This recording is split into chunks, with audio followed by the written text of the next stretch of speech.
law enforcement departments throughout the United States, the only national program that brings you authentic police case histories. Gangbusters.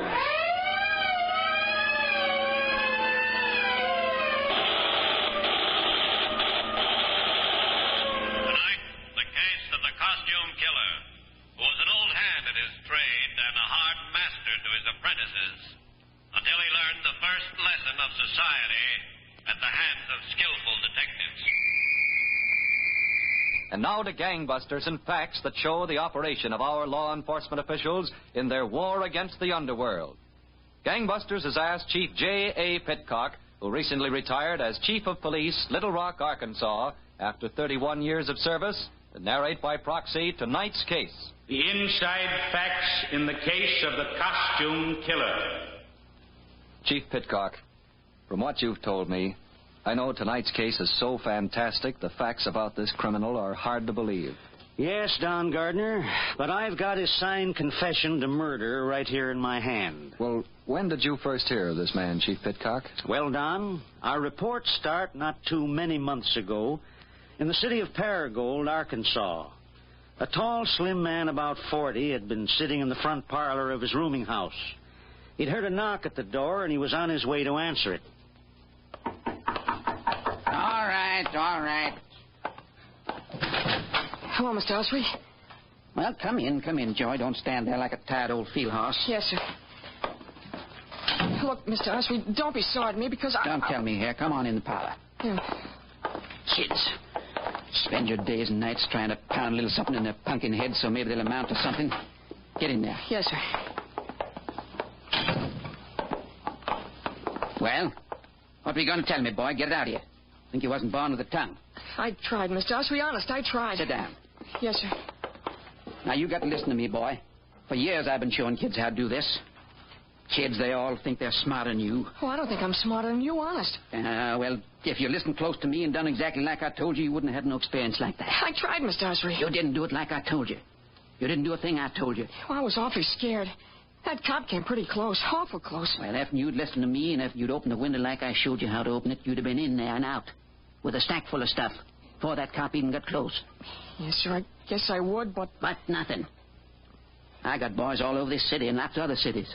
I showed them what to do and how to do it.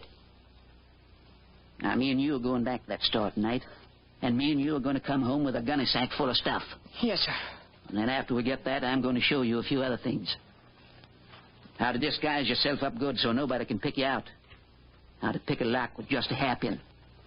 How to break a man's arm with just one twist. Do I have to learn that? Of course you got to learn that, boy. Sometimes you got to hurt people.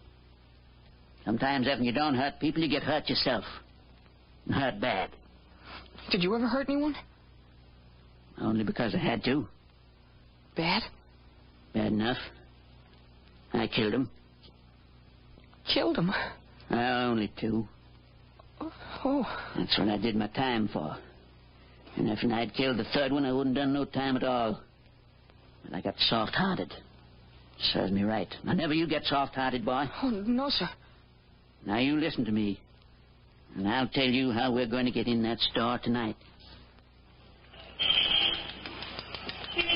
Maybe you ought to use the glass cutter some more. Shh, boy.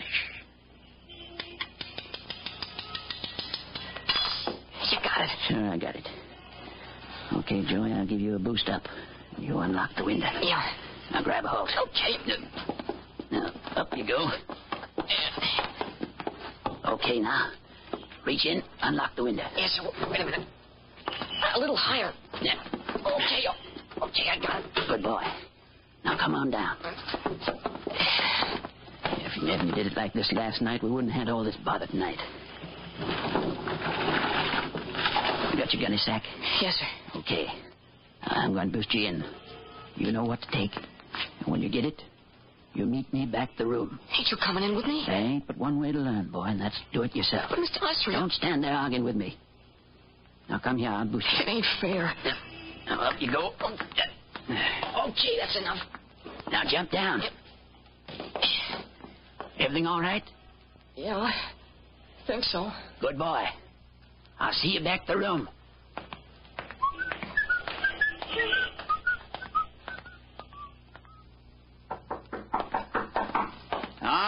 all right. I'm coming.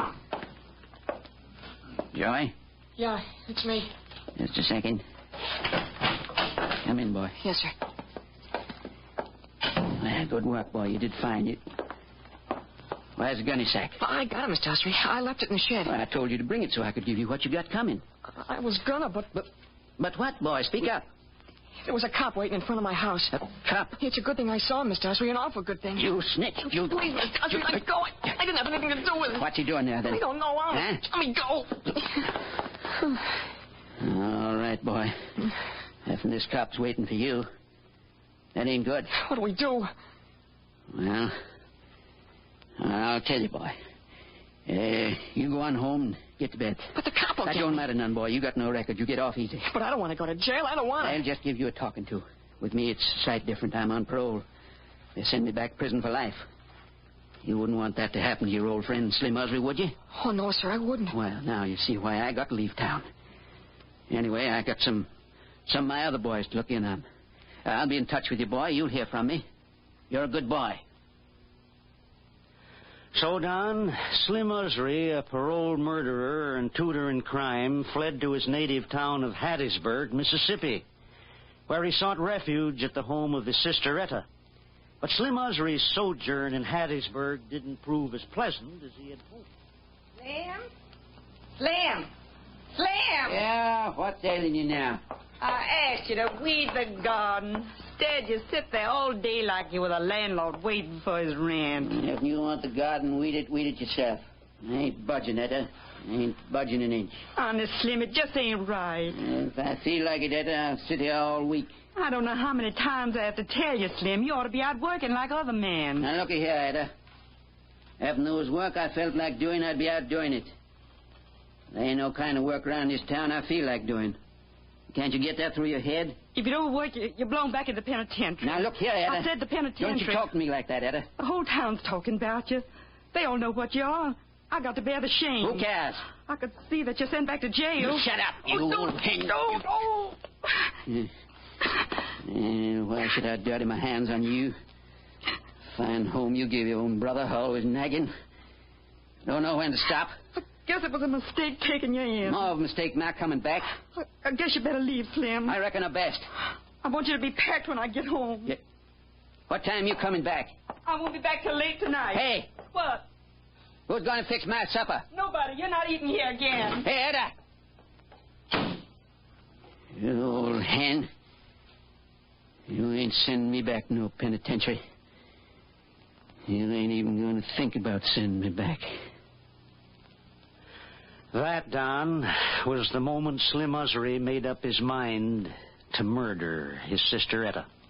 He knew she would walk home that night, and he waited in a clump of weeds until he heard her footsteps.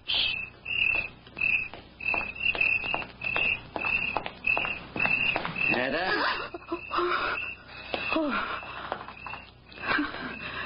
Howdy, Etta. You have a nice time? Oh, Slim, you scared me. Did I, Etta? What were you doing back in those weeds? Did you lose something? No. I'm just fixing to lose something, that's all. What do you mean? Nothing, Etta, nothing at all. Are you all packed to go? I don't want you in my house tonight. I changed my mind, Etta. I'm staying. Who said so? I said so, that's who. No, not in my house. No? If you don't go tonight, I'm calling the police. You call him, Etta, you call him. Slim, no, don't. Old hen. Try to send me back to penitentiary, will you? Find a way to treat a brother. You old hen. I'll show you. Treat your brother like a wooden dog. Take care of you. Huh?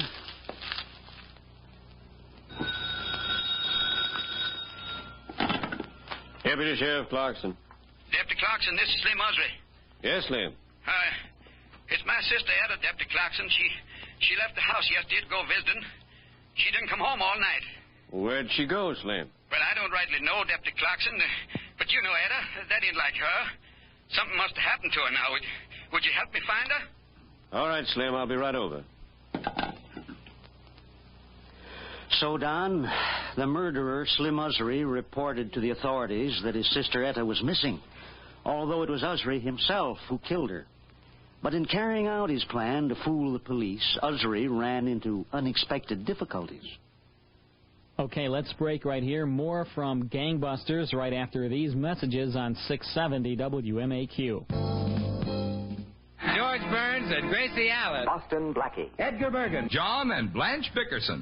This is Stan Freberg. Would you pay $60 for 60 of the greatest old-time radio shows of all time? Well, now you can by ordering Old Time Radio's Greatest Shows, a 60-episode collection for only $60. The Whistler, Gangbusters, Philip Marlowe, Gunsmoke, and many more. All on top-quality cassettes housed in a designer case. Plus, you'll also receive a 20-page anecdotal booklet giving you the inside story to each and every show. Hold everything, Stan. This is Carl Amari, owner of Radio Spirits, with a special limited-time offer. If listeners call right now and mention this radio station, they can take $10 off the $60 price. But you must call right now and mention this radio station for this special $10 savings. Hey, you don't have to convince me. Order toll-free, 1-800-RADIO-48. That's 1-800-723-4648.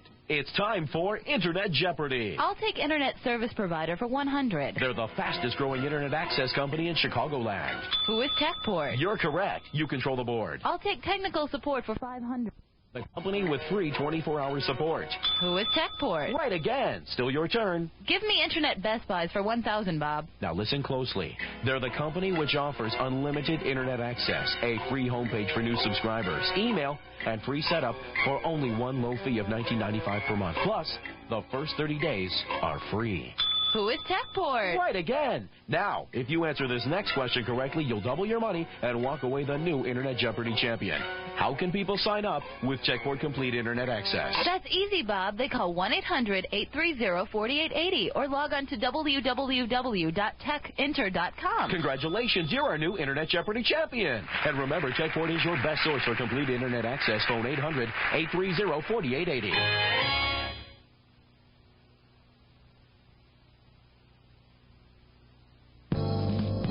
Now, let's get back to Gangbusters. Now, you were telling us, Chief Pitcock, that Slim Usry murdered his sister Etta and then reported her missing. Yes, Don. And an investigation was started. The weeded area of the neighborhood was on the list of places where deputies thought the woman might be found, and the search there was in progress.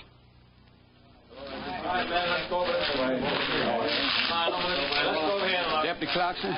Yes, Slim. You don't reckon we'll find Etta in here? If anything happened to Etta, it'd break my heart. I know how you feel, Slim. Let's cut the talking and look. Okay.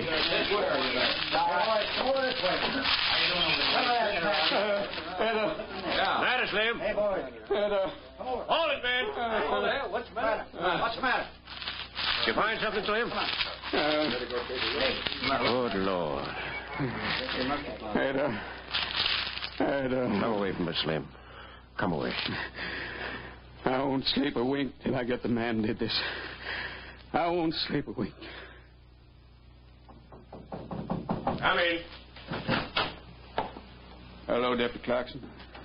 Slim. They said you wanted to see me. Yes. Come on over and sit down. Sure, Deputy Clarkson. Well, you got any idea who killed my sis? Yes, Slim. I've got a few ideas. Well, you just tell me who it was. I could wring his neck with my two hands. I could... You could what, Slim? Well, you can't blame me none, Deputy Clarkson. Poor little Etta never did no harm, no one. Murdered in cold blood like that. You killed two men yourself, Slim. Well, that was different. What was so different about it? Well, I paid for it. I spent 19 years put away. And You don't think it was me killed Etta? Well, I didn't say you killed her, but you could have. Well, I didn't. What would I be killing my own sis for? I haven't any idea. It's a fine thing. I come down here to help you, and I get accused of murder. Just because I've been in a little trouble once or twice, you can't let a man have no peace. Not even when they're fixing to bury his poor sister. Hey, Slim. Huh? Come here. What do you want? How come it was you, out of all the people looking for Etta, that found her body? You seem to know just where it was. Well, she just happened to be where I was looking. If I killed her, you don't think I'd be fool enough to find the body, do you?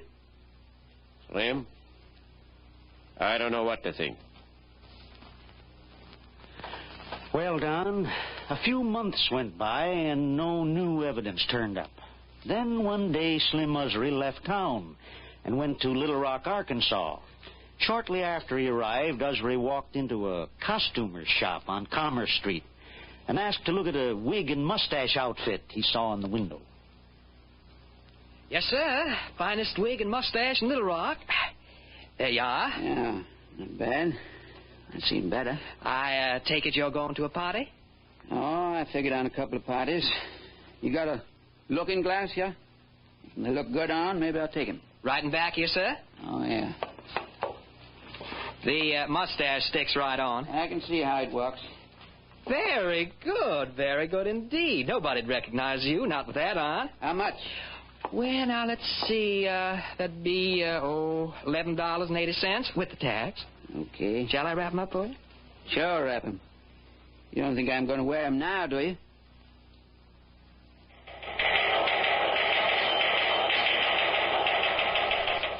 Attention, all squads. Be on alert for bandit who robbed auto rental agency 6th and Scott of several $100s in cash. This man, described as tall and slender, apparently wore black mustache and wig as disguise. Caution, this man is armed and dangerous.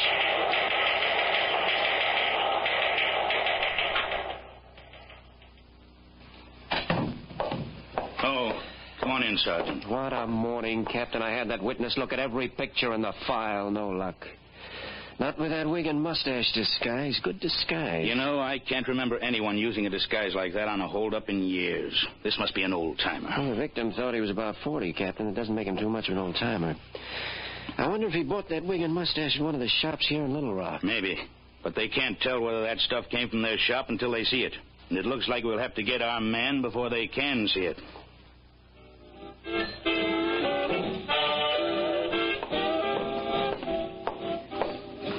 Hello, Mr. Usry. Huh? Well, Joey. Sit down, boy. Sit down. Thanks, Mr. Usry.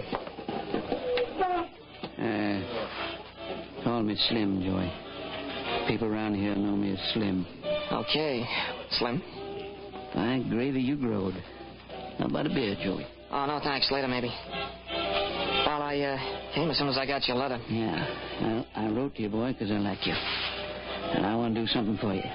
I was sure glad to hear you didn't go to that reformatory. Well, it was like you said. They gave me a talking to and let me go. They haven't caught me since. That's good boy, Joey. I figured when I got your letter you needed some help. Not just yet, boy. First, you got to finish your lessons. Lessons? Well, I could do okay now. I've been doing okay. Well, maybe you could, but we got to be sure about it. Now, tonight, I'm going to try my old disguise trick again. You recollect I was telling you once about disguises? Yeah, I remember. Well, boy, tonight, I got a nice little old cafe all picked out. It'll be so easy I won't need help from you. I wouldn't need you even if you was ready. So you just stick around my room.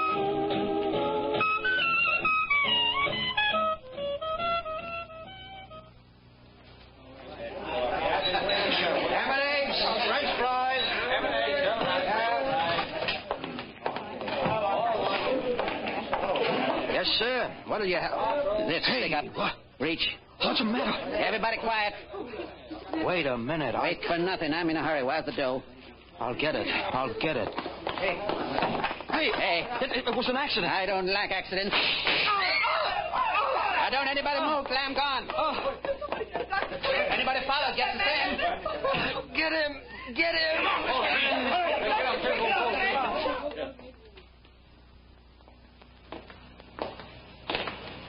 How bad is he, Sergeant? Luckily, not so bad. Both flesh wounds, Captain. This is his room. Okay. Let's go in.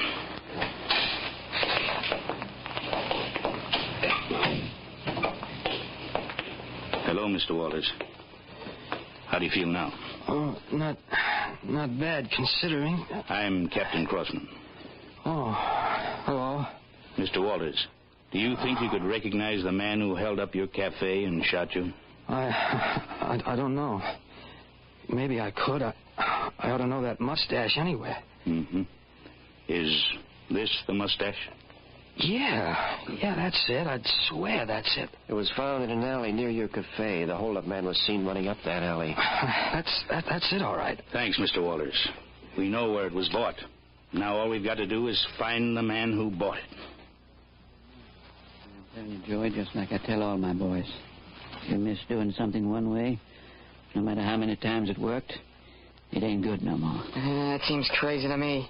All you gotta do is get another mustache. No, boy, the police and everybody else on that mustache and wig trick. I gotta try something else. Yeah, but you promised I could try the mustache trick. I said no, boy. When I say no, I mean it. Maybe we'll pick up and go someplace else and try it, but not here in Little Rock. It's not, Slim. And we're just getting set here. And I don't know whether I'm going to stay or not. They got a big charge against me. I could have killed that man last night. Oh, the guy was shot up a little. Serves him right. Maybe I should have killed him. Sure. So, he'd have been number 3. Joey. Number 4. Number 4? You heard me. You mean you killed somebody since I saw you last? What if I did? If you want no account. Getting back, we got to change our way of operating. We got to just... Boy, where you going? I'm going out for some air. Well, now watch out where you go and what you do. Well, just going out to get you a present. Present, boy? For me? Sure. And one for myself. I'll see you later, Slim.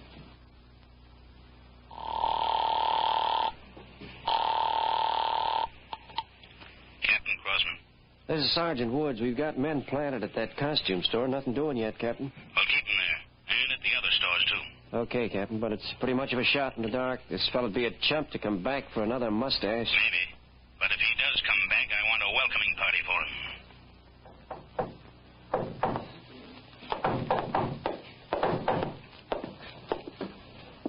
Joey? Yeah, Slim, open up. Where you been, boy? Get in here. I told you I was going out to buy a present. Oh. Is that it there? That's it. Well, don't stand there, boy. If you're going to give it to me, give it here. I got 2 of them. What is it? Give it here, boy. Not until you promise I can use one. One what? One of these mustache outfits. Mustache outfits? Where'd you get it? Hey, let go. Please, Slim, let go, will you? Where'd you get it? At the same store you showed me. Please, Slim, you hurt me. Please. I ought to kill you, boy. I ought to beat your brains out. No, please. You could have brought the cops here. You know that. There were no cops. I looked good, honest. Let go, Slim. Huh? No cops? I'm positive. I didn't see anybody. Well, as long as you didn't see no cops, I guess there'll be no cops coming here, huh? Sure. Everything's okay. Yeah. You didn't listen to me, Joey. I kill people who don't pay no attention. Slim, don't do nothing. Come here, you miserable... No, let go. I didn't mean nothing. Didn't mean nothing, now. Oh, please. Turn you loose. Huh? Police officers, you're under arrest. Huh? Me? Please, I didn't do nothing. He was trying to kill me. We'll see about that, son. Come on, both of you. Now watch who you're pulling. Come on, you. Okay, kid. Let's go. No, I don't want to go to jail. Come on, boy. It's just another lesson. It should have been the first lesson. It should have been the first. So, Don, that was the end of the teacher of crime. And Usry, who thought he had committed a perfect murder, made the worst mistake of all. He told someone about it. And the boy Joey told the police. In the Little Rock jail, William Usry confessed the murder of his sister Etta. Usry was returned to Mississippi, where he died in the electric chair in the Forest County Jail a few months ago. Well, congratulations, Chief Pitcock, to you and to the men of the Little Rock Police Department who solved this terrible crime. Principal roles in tonight's dramatization were played by Bill Smith and Jack Grimes. Don Gardner speaking. Gangbusters is a Phillips H. Lord production. And that's